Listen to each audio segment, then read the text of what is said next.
ये आकाशवाणी है। प्रस्तुत है कार्यक्रम सुर्खियों में। इसके अंतर्गत आज सुनिए कोविड-19 टीकाकरण अभियान के नए आयाम पर चर्चा। इसमें भाग ले रहे हैं दिल्ली के लेडी हार्डिंग मेडिकल कॉलेज के डॉक्टर हरीश पेमडे और आकाशवाणी संवाददाता सोनू सूद। कल राष्ट्र को अपने संबोधन में प्रधानमंत्री नरेंद्र मोदी ने लोगों से अपील की कि वे घबराएं नहीं, लेकिन सतर्क रहें ओमिक्रॉन को लेकर और सारी सावधानियां बरतते रहें। उन्होंने 15 से 18 वर्ष आयु के बच्चों के लिए 3 जनवरी से टीकाकरण की घोषणा की। स्वास्थ्य और अग्रणी कर्मियों के लिए बूस्टर डोज की 10 जनवरी से शुरुआत करने की बात कही और 10 जनवरी से ही 60 वर्ष की आयु की उम्र से अधिक के लोगों के लिए जिनको गंभीर बीमारी है, बूस्टर डोज की सुविधा का ऐलान किया। पूरे विश्व में ओमिक्रॉन तेजी से फैल रहा है और हमारे देश में स्कूल और कॉलेज फिर से खुल गए हैं। ऐसे में कल प्रधानमंत्री ने जो अनाउंसमेंट्स की है, ये कितनी हमें मजबूती प्रदान करती हैं हमारे जंग में। हम सबको अच्छी तरह से विदित है कि इस बीमारी से लड़ने के लिए हम सबका एक रोल है। हम सबको अपनी ओर से प्रयास करना है।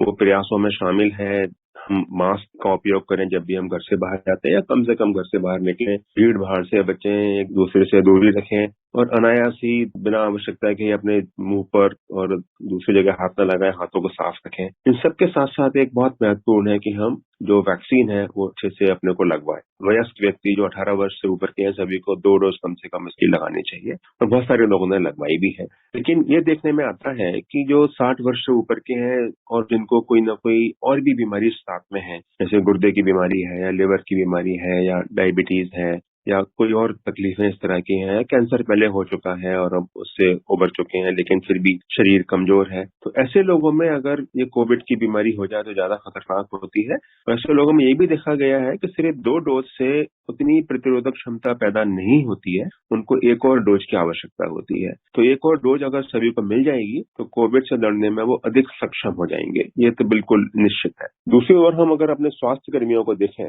तो उनको भी एक अतिरिक्त डोज की आवश्यकता है, क्योंकि स्वास्थ्य कर्मी ज्यादा संपर्क में आते हैं कोविड के मरीजों के, बार बार संपर्क में आते हैं और स्वास्थ्य कर्मियों के संपर्क में बाकी दूसरे लोग भी आते हैं जो ज्यादा इस बीमारी के प्रति वल्नरेबल हैं। इसलिए स्वास्थ्य कर्मियों को भी एक तीसरी डोज लगाने का निर्णय किया गया है, जिससे इनकी प्रतिरोधक क्षमता और अधिक बढ़ेगी, एक आत्मविश्वास भी मन में जागेगा और अधिक अच्छी तरह से वो सबकी सेवाएं कर पाएंगे। फिर हम बच्चों के ऊपर आते हैं। बच्चों को भी इसकी बहुत अधिक आवश्यकता है। उनको तो कोविड की वैक्सीन अभी तक लगी नहीं है, उनको भी स्कूल जाना है, कॉलेज जाना है।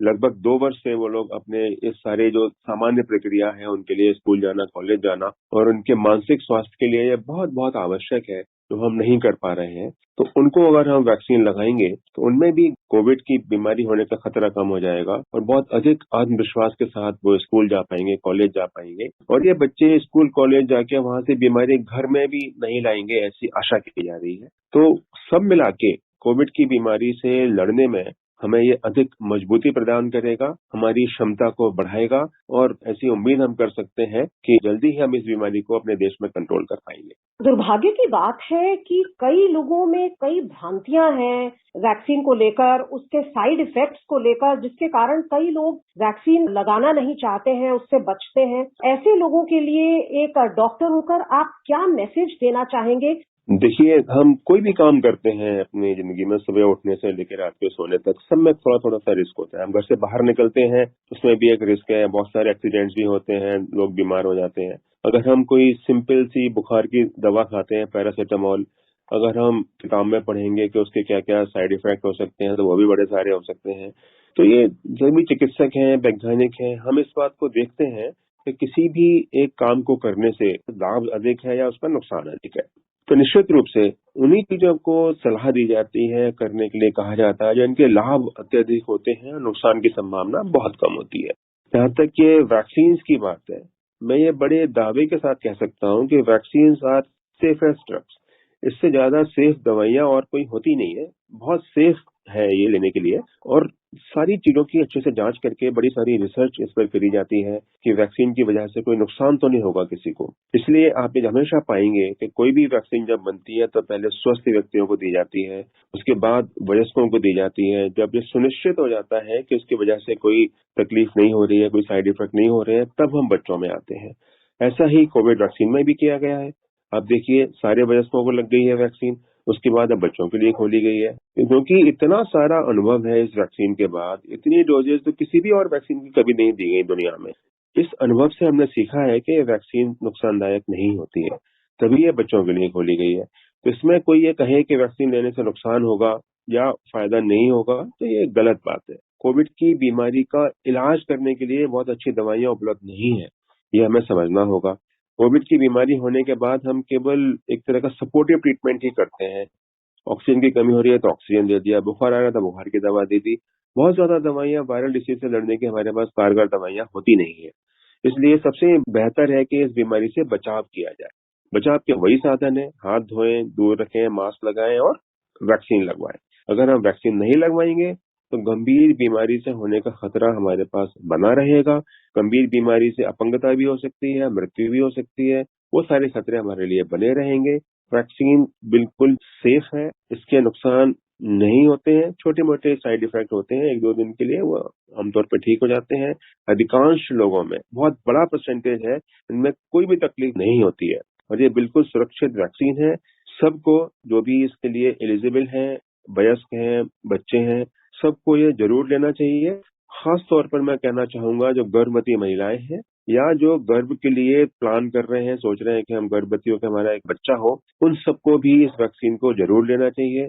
ऐसी माताएं हैं जो बच्चों को अपना दूध पिलाती हैं, उनको भी वैक्सीन लेना चाहिए, क्योंकि ये देखा गया है कि उनमें अगर कोविड की बीमारी हो जाती है तो वो बहुत बहुत अधिक खतरनाक हो सकती है। कोविड वैक्सीन लेना निश्चित रूप से गंभीर बीमारी से बचाता है, अस्पताल में भर्ती होने से बचाता है और इसमें कोई संदेह नहीं है कि मृत्यु से तो 100% बचाते ही बचाते। इसलिए सभी को ये वैक्सीन जरूर लेना चाहिए।